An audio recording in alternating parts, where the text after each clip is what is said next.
the European Artistic Gymnastics Championships will be held without the leaders of the Russian national team.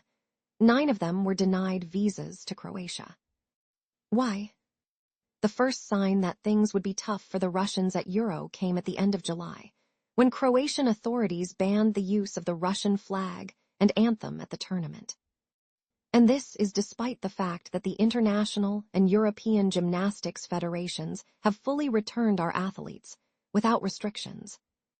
By decision of the country's government, athletes and delegation members from Russia and Belarus will be able to participate in the tournament strictly as neutral participants.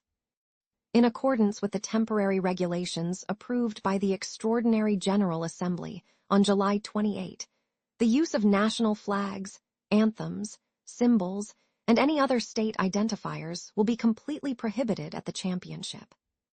European Gymnastics has stated that it respects the Croatian side's position, and the technical details of the implementation of the measures will be further agreed upon with World Gymnastics, European Gymnastics reported.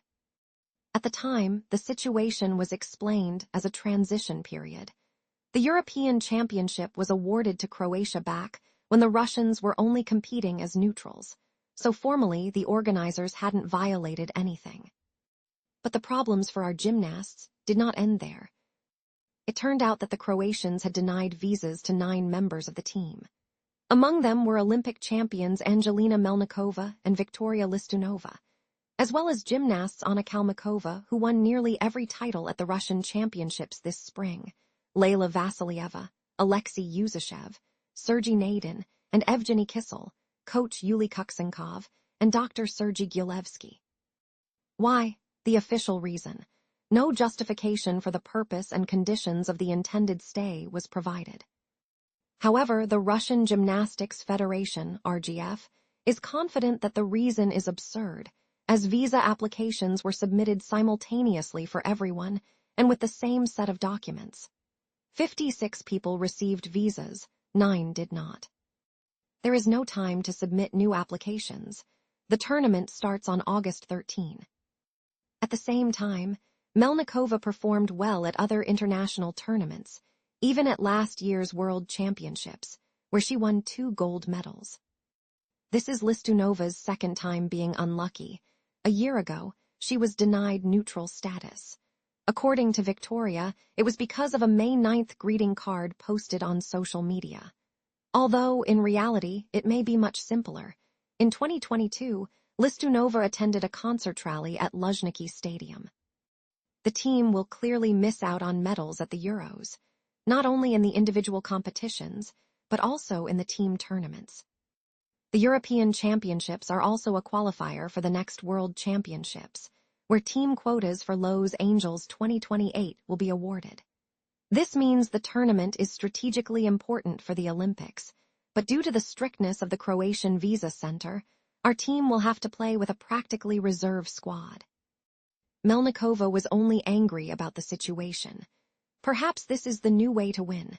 Not on the mat, not on the platform, and not in wrestling, but with the help of papers and prohibitions. I've always believed that competitions determine champions.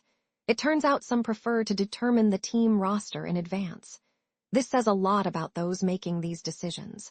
In my opinion, they're weak people who found such a vile way to keep the strongest team out of the European Championship.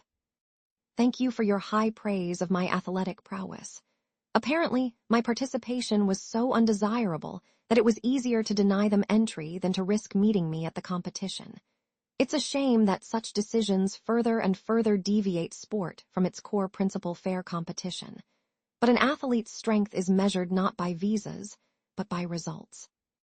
The Russian Gymnastics Federation has already contacted European Gymnastics and issued a statement. The Russian Gymnastics Federation views the visa denials as a de facto deprivation of leading Russian athletes the opportunity to compete in the qualifying tournament. This practice creates a dangerous precedent in which administrative decisions could directly impact the composition of participants and the course of the qualifying process. According to the Federation, this calls into question the equal conditions for participation in qualifying competitions for athletes from all national federations. But it's clear this won't help matters. It's unlikely World Gymnastics will intervene either. The sports federation has no influence on visa issues. The 2026 World Cup in October will be held in the Netherlands, which could also be challenging. It's a good thing that at least the 2027 World Cup will be held in China.